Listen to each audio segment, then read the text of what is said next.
दोस्तों, ये वृंदावन की एक सच्ची कथा है कि कैसे एक भक्त की पुकार पे ठाकुर जी प्रकट हुए थे अपने भक्त के साक्षी बनने। आइए सुनते हैं ये सच्ची घटना। एक समय वृंदावन धाम में एक वृद्ध ब्राह्मण और एक युवा ब्राह्मण साथ साथ तीर्थ यात्रा कर रहे थे। दोनों में बड़ा स्नेह हो गया, जैसे सखा भाव हुए। एक दिन श्री गोपाल मंदिर में बैठकर वृद्ध ने कहा, मैं तुमसे बहुत प्रसन्न हूं। तू मोही बहुत भाइयों है, इसलिए मैं अपनी पोती का विवाह तुझसे कराना चाहता हूं। बाबा, आप बड़े कुल के हो, मैं तो गरीब ब्राह्मण हूँ। लोग क्या कहेंगे? तू चिंता ना कर। जैसे ही मैं अपने गांव पहुंच जाऊं, उसके 5 रोज बाद तू आ जाना अपने माता पिता के साथ। समय बीता। दोनों अपने अपने घर लौट आए। घर पहुंचते ही वृद्ध ने परिवार को अपने वचन के बारे में बताया तो परिवार ने विरोध किया। कैसे तुम अपनी पोती को एक निर्धन को दे सकते हो? अब वृद्ध डर गए। युवा ब्राह्मण अपने माता पिता के संग उनके घर पहुंचा। उसने कहा, बाबा, आपके कहे अनुसार मैं आ गया। वृद्ध बोले, मैंने तो विवाह की कोई बात ही ना की।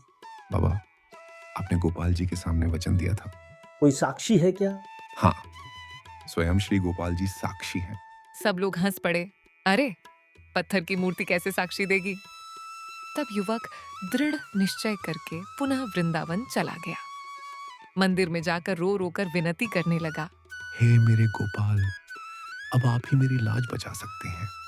आप साक्षी बनकर मेरे साथ चलो और कह दो सबको कि बाबा ने खुद वचन दिया था।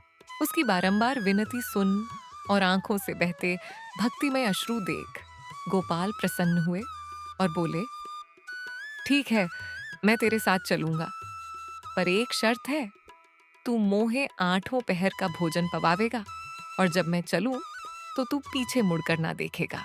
युवक चल पड़ा। वो आगे आगे और पीछे पीछे घुंघरू की मधुर ध्वनि सुनाई देती। छन छन छन छन।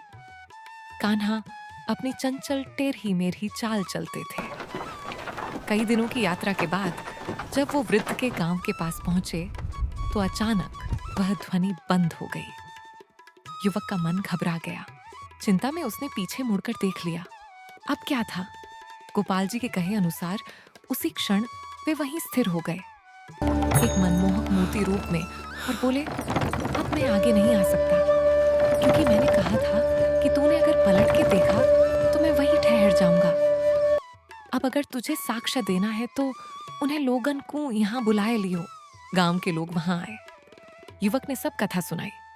तब गोपाल जी ने स्वयं साक्षी देकर सत्य प्रकट किया और कहा कि वृद्ध ने वचन दिया था। सब लोग चकित रह गए और भक्तिभाव से रोने लगे। वृद्ध ने गोपाल जी के चरणों में गिर क्षमा याचना की और तब अपनी कन्या का विवाह उस युवक से करा दिया। कलयुग में भी भक्त की सच्ची पुकार पर ठाकुर जी स्वयं दौड़े चले आते हैं।